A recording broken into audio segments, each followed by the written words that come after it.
can't fit through.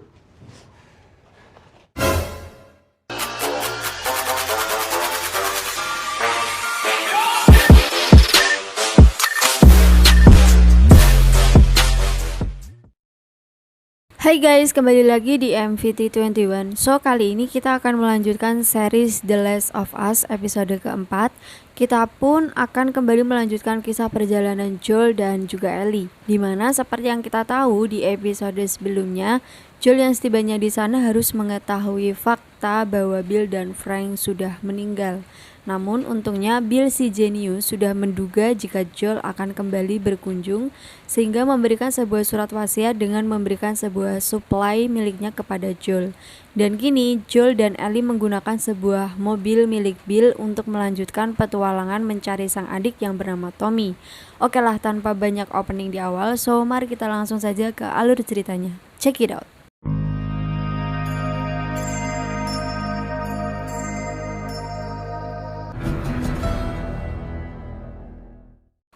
Pada episode keempat ini diawali dengan diperlihatkannya Ellie yang sedang bergaya dengan senjata yang dia temukan di rumah Bill. Meski tanpa sepengetahuan Joel, Ellie terlihat begitu senang setelah sekian lama ingin memegang senjata. Lantas tak ingin membuat Joel curiga, Ellie pun segera berkemas untuk melanjutkan perjalanan. Di luar, Joel terlihat sedang menyadap bahan bakar dari beberapa mobil yang terbengkalai. Dan saat Joel menyedot bensin, Ellie pun terlihat kagum dengan teknik Joel yang begitu profesional. Lalu Joel pun menjelaskan sedikit tutorial agar nanti Ellie bisa melakukannya. Kemudian Ellie pun mencoba membuat sebuah guyonan dari buku untuk membuat Joel tertawa. Karena seperti yang kita lihat dari awal, kayaknya kita nggak pernah ngelihat Joel tersenyum sama sekali deh. Tapi meskipun begitu, tetap saja Joel masih kecut dan tak tertawa sedikit pun. Lantas Joel pun menyuruh Ellie bersiap-siap untuk segera OTW. On them and clear the roads for their tanks and such. I want to see a tank. It's light on the reading, but it has Mother like me.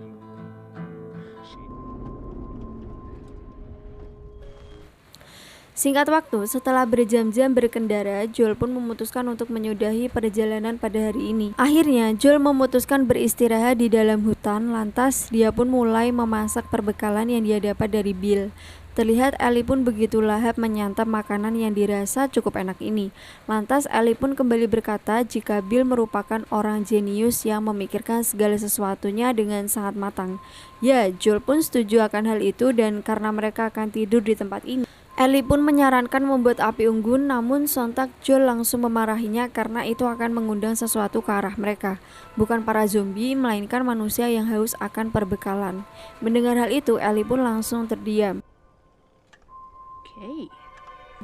Sesaat sebelum tidur, Ellie yang merasa sepi kembali memanggil Joel. Lalu dia pun melontarkan sebuah guyonan meskipun sempat tersenyum, namun Joel yang gengsi tak memperlihatkan itu kepada Ellie. Entahlah ada apa dengan Joel ini. Joel pun menyuruh Ellie untuk cepat tidur dan beristirahat karena besok pagi mereka akan kembali OTW.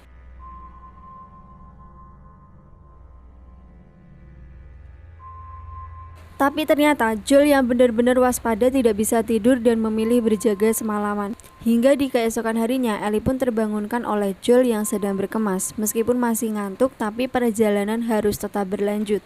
Di tengah perjalanan, Ellie pun menanyakan tentang adik Joel yang bernama Tommy. Ya, meskipun Joel malas membicarakan adiknya, akhirnya Joel pun bercerita jika dulu adiknya merupakan seorang mantan tentara yang dikirim ke Irak untuk berperang. Namun Tommy akhirnya pensiun dan menjadi pengangguran sampai-sampai setiap pagi sering minta jatah sarapan di rumah. Lalu setelah wabah ini menyebar, Tommy sempat bergabung dalam kelompok Fireflies atas bujukan Marlene. Namun kini Joel dengar Tommy sudah keluar dari kelompok itu dan dia tidak tahu saat ini Tommy berada di mana.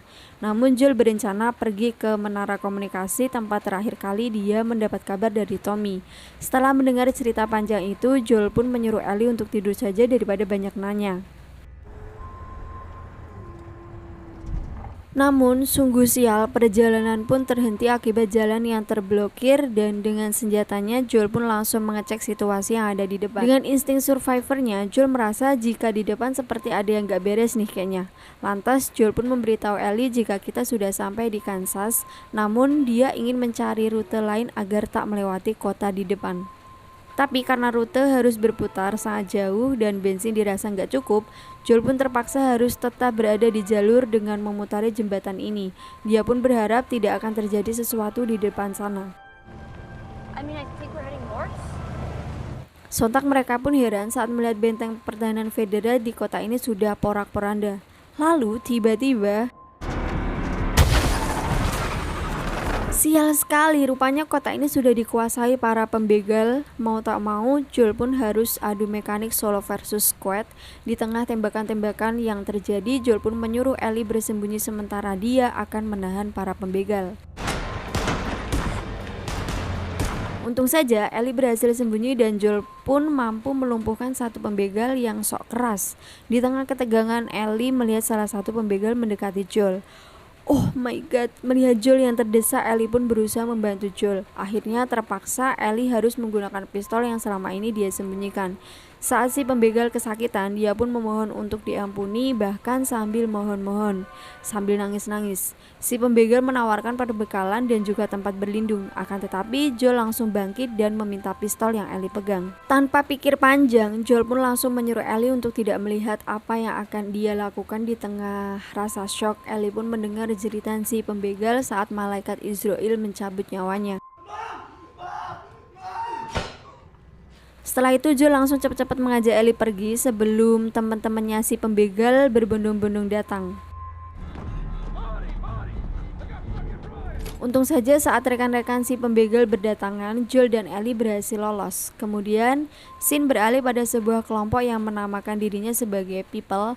Lalu seorang wanita bernama Caitlin yang menjadi pemimpin kelompok pun kaget saat mendapat laporan penembakan anggota mereka oleh orang tidak dikenal. Lantas, dia pun langsung menyuruh seluruh anggotanya untuk mencari ke setiap penjuru kota dan langsung menembak siapa saja yang bukan berasal dari kelompok mereka. Di sebuah toko, Joel pun melihat perburuan yang mereka lakukan. Lantas, Ellie pun bertanya karena dilihat-lihat sepertinya mereka bukanlah Federa dan juga bukan Fireflies. Lantas, Joel pun mengatakan jika mereka adalah sebuah kelompok yang mengatasnamakan dirinya sebagai People. Hingga beberapa saat kemudian, Ellie pun melihat sebuah gedung tinggi yang bisa mereka gunakan untuk beristirahat dan bersembunyi. Joel pun berkata jika kita akan bergerak saat kelompok People menjauh. Di sela situasi genting, Joel pun mulai membahas tentang senjata yang Ellie gunakan tanpa sepengetahuannya, dan Joel pun merasa bersalah telah membiarkan Ellie menyakiti manusia di usianya yang masih sangat muda. Namun Ellie berkata jika dia tidak melakukan hal itu, maka seseorang pasti akan mati.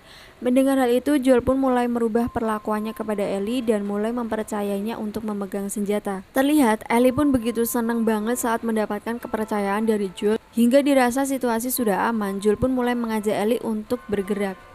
Kembali pada Caitlin dan si Asep, anggap saja namanya Asep. Saat pencarian mereka belum membuahkan hasil, si Asep pun mengajak Caitlin untuk melihat kondisi genting di suatu tempat. Melihat situasi semakin memburuk, si Asep pun meminta Caitlin untuk segera memberitahu orang-orang dan mengungsi. Namun Caitlin merasa belum saatnya dan memilih fokus dulu dengan apa yang bisa mereka tangani. Meski si Asep khawatir, tapi Caitlin hanya menyarankannya untuk menutup gedung ini dan memperketat penjagaan. Kira-kira apa sebenarnya yang ada di bawah tanah itu? Kembali pada Ellie dan Joel. Akhirnya Joel dan Ellie pun sampai di gedung yang akan mereka gunakan untuk beristirahat. Akan tetapi, Joel terlihat kaget saat melihat tingginya tangga yang harus dia lewati. Dengan ngos-ngosan, Joel pun ripuh mengingat usianya yang sudah tua, hingga Joel pun hanya bisa naik sampai lantai 33 saja. Ya, meski Ellie mengajaknya, tapi apa mau dikata faktor U. Yes. Saat Ellie menyiapkan tempat tidur, Joel dengan kewaspadaannya terlihat sedang menaburkan kaca untuk berjaga-jaga jikalau seseorang menyelinap masuk. Meski Ellie meragukannya karena seperti yang dia tahu, Joel sudah sedikit mengalami budek usia dan setelah persiapan selesai, mereka pun mulai merebahkan diri untuk beristirahat sambil berbincang-bincang.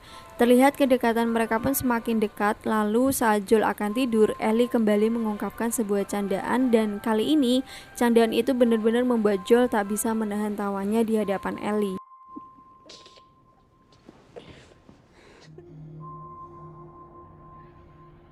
Oh tidak, sekalinya Joel terlelap, dia malah terkena sergapan dari seorang pria dan seorang anak bertopeng krayon. Kira-kira siapakah sebenarnya mereka? And anyway, film pun tamat. Kalem dulu guys, penasaran kan ya? Bagaimana? Cukup kentang sekali bukan di episode keempat ini? Kita melihat Joel dan Ellie yang sudah sampai di Kansas. Akan tetapi sebuah kota yang mereka lalui terdapat sebuah kelompok radikal yang menamai diri mereka sebagai People. Lalu kira-kira apa yang kaum People takutkan di bawah kota ini? Dan Joel, kira-kira siapa yang menyergap mereka? Kelanjutannya ada di episode kelima yang akan segera dibuatkan. Mungkin segini dulu dongeng dan pembahasan series The Last of Us episode keempat. Jangan lupa like, share, dan subscribe supaya kalian tidak ketinggalan jika ada video menarik lainnya. So, sampai jumpa di video menarik selanjutnya. Bye-bye.